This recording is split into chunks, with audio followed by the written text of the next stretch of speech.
I'm here today with Peter Keating from the Giant Killers blog and ESPN, and we are going to talk a little bit of NCAA basketball. Now, I'm a Georgetown grad. We were just talking right here before of how that's been the giant killer, right? Everyone, it's not even a giant anymore, you might argue. It's been the most frustrating team to follow for the past 5-6 years, but what do you think of us going to the tournament? We have done pieces on how Georgetown is the worst giant in history year after year. But for years they were built to be a Big East winner. Big, tall guys who didn't necessarily take care of the ball, were not built to ward off underdogs. This year's model, Georgetown is a little faster, a little more efficient than they used to be.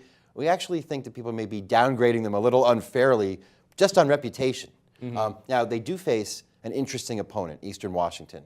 More than 40% of Eastern Washington's shots are three-pointers. They just bomb away, bomb away, bomb away. They got a guy named Tyler Harvey, who's a sharpshooting guard. So they're kind of getting to be a trendy upset pick. Eastern Washington, unfortunately for them, just doesn't play any defense.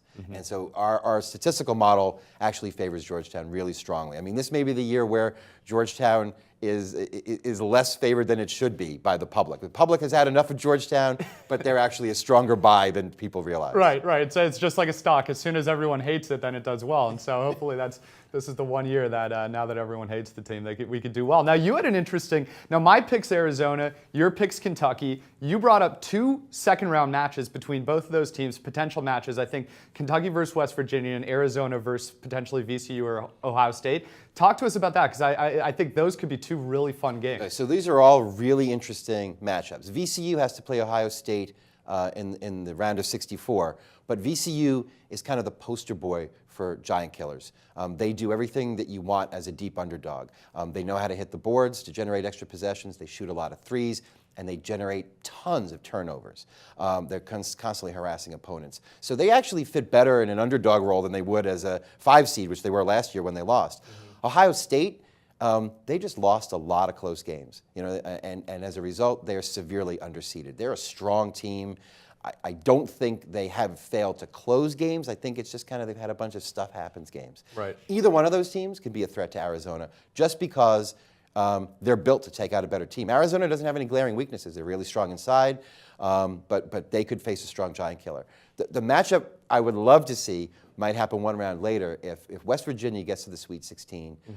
Our statistical model, and I personally, because I've watched them so much now because I've written about them, love West Virginia. They trap, press, harass constantly. It's not just pressure. It's intense harassment of opponents every time they touch the ball. And you'll watch West Virginia's opponents start throwing the ball away, dribbling off various body parts. Right. It's amazing. And then at the other end, they hit the offensive glass.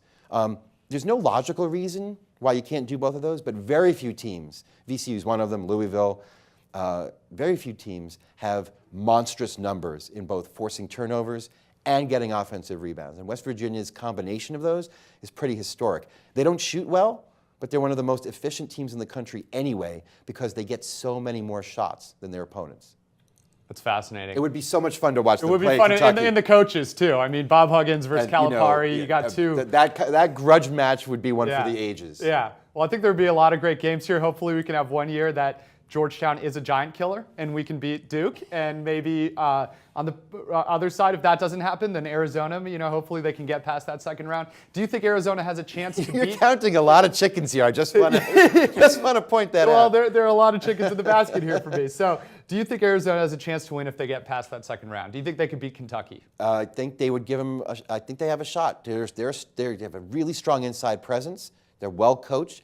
They recovered from some troubles that they had around the middle of the season. So we see them as a strong Giant, yeah. And I was comparing them to a stock, Facebook. Yeah, it came out really hot. They were the number 2 seed, Arizona. Facebook was the hottest IPO. It broke down really quickly, just like Arizona did in December. And then ever since then, it's been all on fire. So hopefully, just like our Facebook trade has made us a lot of money, Jim and I, in the portfolio, hopefully play money, not real money, but in the actual bracket, it can make... well, they have to overcome that creative competition first.